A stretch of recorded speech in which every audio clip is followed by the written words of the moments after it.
अस्सलाम वालेकुम नाजरीन, टीटीवी न्यूज़ डिजिटल में आपका इस्तकबाल है। यूनाइटेड फुले फ्रंट तेलंगाना जागृति की मुल्लिका तंजीम के कविता का ऐलान। बीसी कास्ट के लिए मुत्तहिदा मसाई का अज़्म। कांग्रेस और बीजेपी को पसमानदा तबकात के तहफ़्फ़ुज़ात को बर्फदान की नज़र करने के खिलाफ सख्त इंतबाह। सदर तेलंगाना जागृति और रुकन क़ानून साज़ कौंसिल कल्वाकुंडला कविता ने ऐलान किया कि यूनाइटेड फुले फ्रंट यूपीएफ को तेलंगाना जागृति की एक मुल्लिका तंजीम के तौर पर तस्लीम किया गया है।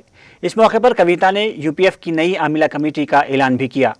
नए कन्वीनर की हैसियत से बी शिवशंकर को मुक़र्रर किया गया है, जबकि हरी को कोआर्डिनेटर और जी रामचंद्र राव को मुशीर के तौर पर जिम्मेदारी तफवीज़ की गई है।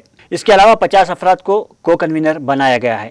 कविता ने इयादा किया कि तेलंगाना जागृति और यूपीएफ की मुश्तरका मसाई के बाइस ही कांग्रेस हुकूमत ने मकामी इदारों, तालीम और मुलाजिमतों में पसमानदा तबकात के लिए 42% तहफ़्फ़ुज़ात के खुसूस में असम्बली में बिल पेश किए।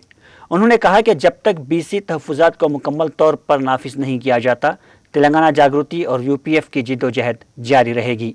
उन्होंने मरकज़ में बरसर इक़्तिदार एनडीए और रियासती कांग्रेस हुकूमत पर इल्ज़ाम आयद किया कि ये दोनों हुकूमतें मुत्तहिदा तौर पर बीसी रिजर्वेशन बिल्स को बर्फदान की नज़र करने की साजिशें कर रही हैं। उन्होंने यकीन दिलाया कि बीसी तहफ़्फ़ुज़ात को अमली जामा पहनाने के खुसूस में जल्द ही एक वाज़ेह लाएअमल के साथ आगे बढ़ा जाएगा। इस मौके पर यूपीएफ के नवमुंतखब कन्वीनर बी शिवशंकर ने कहा कि पसमानदा तबकात को इनके जायज़ हुकूक़ दिलाने के लिए मुत्तहिदा तहरीकें चलाई जाएंगी और बीसी तहफ़्फ़ुज़ात के मुकम्मल निफाज तक जिद्दोजहद को जारी रखा जाएगा। यूपीएफ के नवमुंतखब 50 को कन्वीनर्स में फारूक, जहांगीर पाशा, शेख लतीफ़ा व दीगर शामिल हैं। यह नई टीम बीसी तबकात के मफादात के तहफ़्फ़ुज़ के लिए मुनज़्ज़म और मनसूबाबंद अंदाज में काम करेगी और तहफ़्फ़ुज़ात के मामले में अवामी बेदारी पैदा करने के लिए ठोस इक़दामात रूबामल लाएगी।